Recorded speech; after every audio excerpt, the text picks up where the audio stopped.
All right, I'm the flatratemaster, and well, it's gotten really hot in Georgia. So we're going to talk about ways to deal with the heat if you don't have air conditioning. Now, obviously, the best thing to deal with the heat would be working in an air-conditioned shop. It's not always possible. Most shops aren't. So how do you actually deal with the heat? Now, you have to do like I do every year.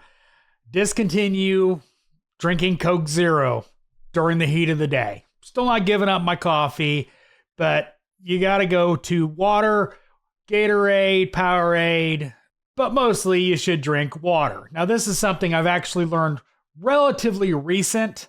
My audience may actually know this more than I do, but don't drink cold drinks. You really don't want to shock your body, especially if you've gotten overheated. You don't want ice cold drinks. You want them on the warmer side, as much as that sucks. It's really important when it's this hot out that you listen to your body. Meaning, if you start getting a headache, if you start feeling dizzy, listen to your body. Hydrate, go cool off. There's no hero status for pushing through and an ambulance trip and, all that. Don't do it. Listen to your body. Now, one of the things that's really important for, me, and maybe for people in my audience, is if I go in and out of heavily air-conditioned areas into very hot areas, I develop sinus infections.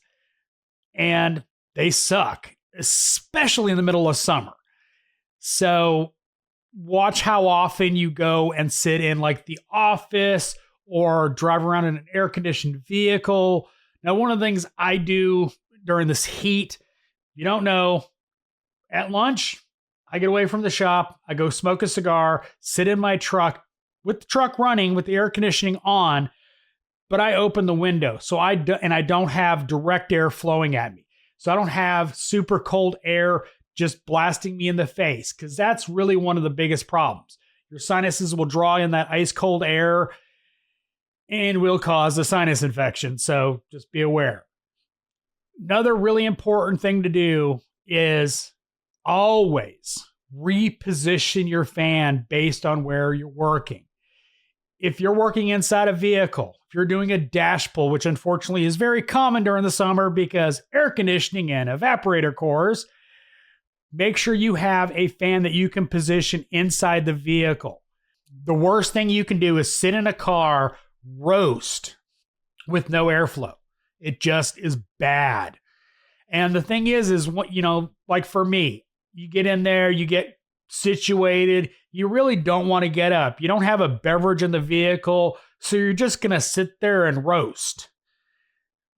I know I don't want to get up, so make sure you have a fan that's easily repositionable. It may be spending some money on a Milwaukee battery fan. It may be spending the money on a corded fan. I'll put some good fans in the description for inside a vehicle, but you really want something that you can reposition while you're working inside a vehicle. Make sure you position fans that are blowing on you, have airflow. The biggest problem with working in a shop is lack of airflow. If you've ever worked in a warehouse type shop and there's just no airflow and it's just stagnant, it gets miserable.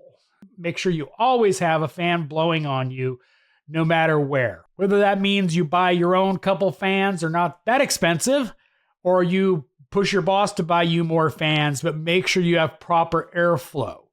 Now let's talk some of the gimmicky stuff. The neck wraps, you dip it in cold water, you stick it in the fridge, you wrap it around your neck. Does a really good job of dropping your core temperature temporarily. And that's one of the biggest things is as your body warms up that cold water, it's going to reduce its effectiveness. But it's not a bad idea to have that around, especially in the heat of August, as a way to deal with being overheated. Because you get overheated, you need to cool down. Now, one of the easiest ways is obviously to cool down the blood vessels in your neck and the heat going to your brain. So, not a bad idea. but don't think it's going to do a whole lot day to day, because you're just going to have to keep soaking it, sticking in the fridge, or soaking it, and just sucks having a wet rag around your neck. But really good to have on hand in case you do get overheated. And that's really one of the biggest things, is prevention of overheating. Hydrate, hydrate, hydrate. If you have any symptoms of heat stroke or dehydration, think about it. It's been 3 hours and you haven't gone to the restroom. You're probably severely dehydrated. If it looks like if what's coming out looks like a paint color of a Mustang, probably need to drink some more.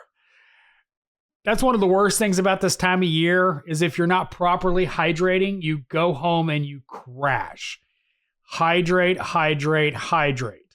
I can't stress that enough. And stop drinking energy drinks, and yes, Coke Zero, but hydrate. It's the most important thing you can do. It's the best thing you can do. Everything else is secondary to staying hydrated. I know this was preachy, but I know a lot of people struggle this time of year, my fat butt included. So stay hydrated. As always, thanks for watching. I am the Flat Rate Master.